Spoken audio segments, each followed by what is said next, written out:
बहुत समय पहले की बात है। एक बहुत गरीब इंसान था।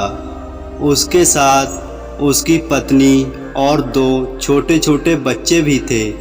उसको अपने परिवार का पालन पोषण करना बहुत कठिन हो गया था। उसका दिमाग काम नहीं करता था और मन भी अशांत रहने लगा। तभी उसने अपना घर छोड़ने का फैसला लिया। एक रात जब उसकी पत्नी और दोनों बच्चे सो रहे थे तो वो चुपचाप अपने घर से चला गया। रात में बिना किसी मंजिल के वो आदमी चलता रहा। तभी अचानक उसने देखा कि एक नदी के किनारे भगवान बुद्ध अपने शिष्यों के साथ बैठे हैं। उसी वक्त उसने निर्णय लिया कि वह भी अब सन्यासी हो जाएगा और भगवान बुद्ध का शिष्य बनकर यहीं रहेगा। उसके बाद वह भगवान बुद्ध के चरणों में जाकर गिर गया। उनसे विनती करने लगा कि वो उसे अपना शिष्य बनाकर अपने साथ ही रख लें। भगवान बुद्ध ने उस गरीब इंसान की बात सुनकर उसे अपना शिष्य बनाकर अपने साथ रख लिया। भगवान बुद्ध अपने शिष्यों के साथ आगे बढ़ते हैं। रास्ते में चलते चलते थक गए। सब रुककर एक पेड़ के नीचे विश्राम करने लगे। विश्राम करने के बाद तभी भगवान बुद्ध को गर्मी के मारे बहुत तेज प्यास लगने लगी। उन्होंने अपने नए शिष्य से कहा, यहाँ पास में ही एक सरोवर है, तुम वहाँ जाकर मुझे पानी ले आओ। भगवान बुद्ध का आदेश मानकर वह सरोवर से पानी लेने चला गया। जब वह सरोवर के पास पहुँचा तो उसने देखा कि कुछ जंगली जानवर सरोवर में उधम मचा रहे हैं। जैसे ही वह सरोवर के और पास गया, सारे जानवर वहाँ से भाग जाते हैं। लेकिन सरोवर में कीचड़, सड़े गले पत्ते ऊपर तैर रहे थे, जिसके कारण उसका मन नहीं लग रहा था। उसने सोचा, इतना गंदा पानी भगवान बुद्ध पिएंगे कैसे?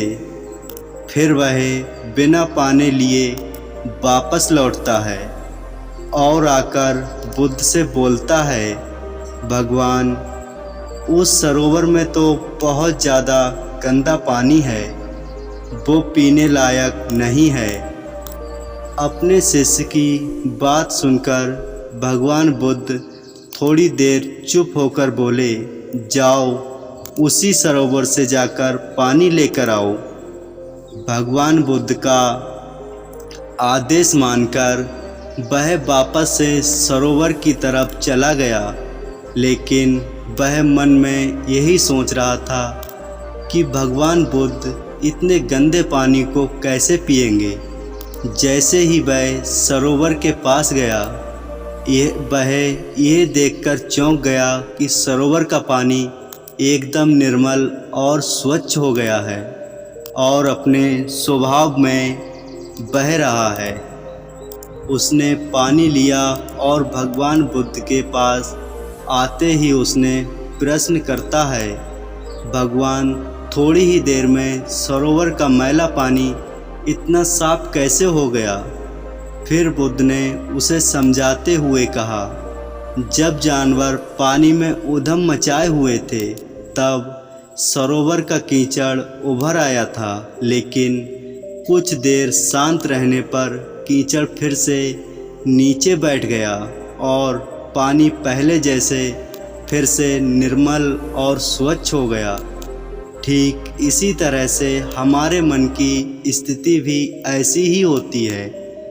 जीवन की कठिनाइयों और भाग दौड़ हमारे मन में उथल पुथल पैदा कर देती है, जिसके कारण हम बिना सोचे समझे गलत निर्णय ले लेते हैं। लेकिन कोई भी निर्णय लेने से पहले अगर हम अपने चित्त को शांत रखें और धैर्यपूर्वक बैठकर सोचें, तो हमारे मन की वो उथल पुथल भी पानी की कीचड़ की तरह नीचे बैठ जाती है और तब हम जो भी निर्णय लेते हैं वो हमेशा सही होता है।